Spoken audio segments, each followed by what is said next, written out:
তনু, তোমার বুকের সবগুলো তিল দেখতে চাই আমি, একটাও বাদ যাবে না, বুঝেছো? আর আমাকে কিস করতে হবে তোমার, ডিরেক্ট লিপ কিস, পারবে? এসব কি বলছেন আপনি? আপনার সাথে দেখা হলেই আমার আপনাকে কিস করতে হবে, তাও আবার ডিরেক্ট লিপে? আর আমার বুকে তিল, ছি ছি।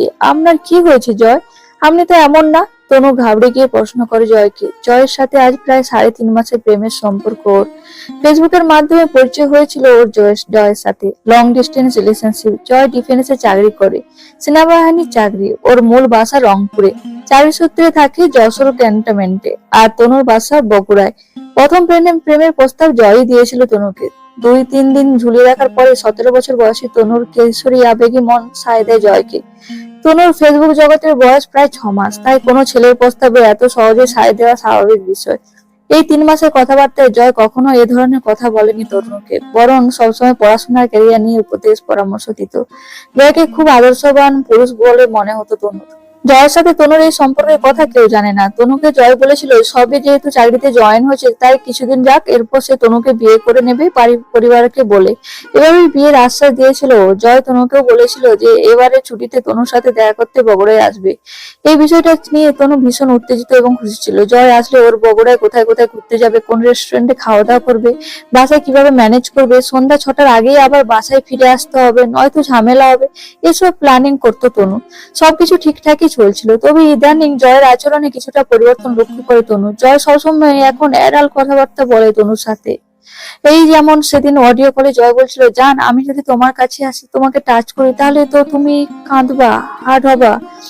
জয়ের এমন কথা শুনে তনু অবাক হয়ে প্রশ্ন করে, আপনি টাচ করলে আমি কষ্ট পাবো কেন? আপনি তো আমাকে বাজেভাবে টাচ করবেন না, কষ্ট দিবেন না, তাই না? তনুর প্রশ্নে থতমত খেয়েছিল জয়। সেদিন আর কোনো কথা হয়নি তাদের। 2 দিন পূর্বে জয় ফোন করে তনুকে জানিয়েছিল সে বগুড়া আসছে। তনু ওকে প্রশ্ন করেছিল, কত সময়ের জন্য আসবেন আপনি, আর কতক্ষণ থাকবেন? আমাকে কিন্তু সন্ধ্যা হওয়ার আগেই বাড়ি ফিরতে হবে। তুমি ওসব নিয়ে চিন্তা করো না জান, এখানে এসে একটা পার্কে আমি ওয়েট করবো তোমার জন্য। তুমি আসলেই সেখান থেকে আমরা কোনো রিসোর্টে যাব। রিসোর্টে কেন? আমরা তো রেস্টুরেন্টে, পার্কে দেখা করতে পারি, অনেক জায়গায় ঘুরবো না হয়। তুমি বুঝতে পারছো না তনু, আমি তোমার সাথে ইন্টিমেট হতে চাইছি। তোমাকে তোমার দেহ সমেত একদিনের জন্য চাই আমার, প্লিজ না করো না।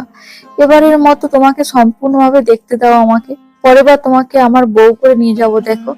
ফোনের এপাশে তনু কিছু একটা ভেবে জয়কে বলল, আচ্ছা তাহলে আপনি পার্কে এসে আমাকে কল করবেন। জয় আজ বগুড়ার একটি স্বনামধন্য পার্কে বসে ফোনের পর ফোন করে যাচ্ছে তনুকে। তনু ফোন ধরছে না। বিরক্তিকর এক পর্যায়ে জয় নিজ মনে বলতে লাগলো, একবার পাই তোকে, তোর শরীরে এমন অবস্থা করব, না হলে তোর মতো শত শত মেয়ে আমার পিছে পড়ে থাকবে সব সময়। নেহাতি তোর শরীরটা ভালো লেগে গিয়েছিল, তাই তোর টাকা খরচ করে এত দূর আসা। জয়ের এসব ভাবনার মধ্যে ওর ফোনে টুং করে মেসেজ শব্দ হলো তনুর মেসেজ, জানোয়ার হারামজাদা, নর্দমার নোংরা কীট কোথাকার, তুই কি মনে করেছিস তুই ডাকবি আর আমি ধেই ধেই করে নাচতে নাচতে তোর কাছে চলে আসবো নিজের দেহের সতীত্বের বিসর্জন দিতে? তোর উদ্দেশ্য খুব ভালো করে বুঝে গেছি আমি। যদিও একটু দেরি হয়েছে বুঝতে, তবুও সঠিক সময় এসে বুঝেছি অন্তত। তোদের মতো লোকদের বেঁচে থাকাও সমাজের জন্য অভিশাপ।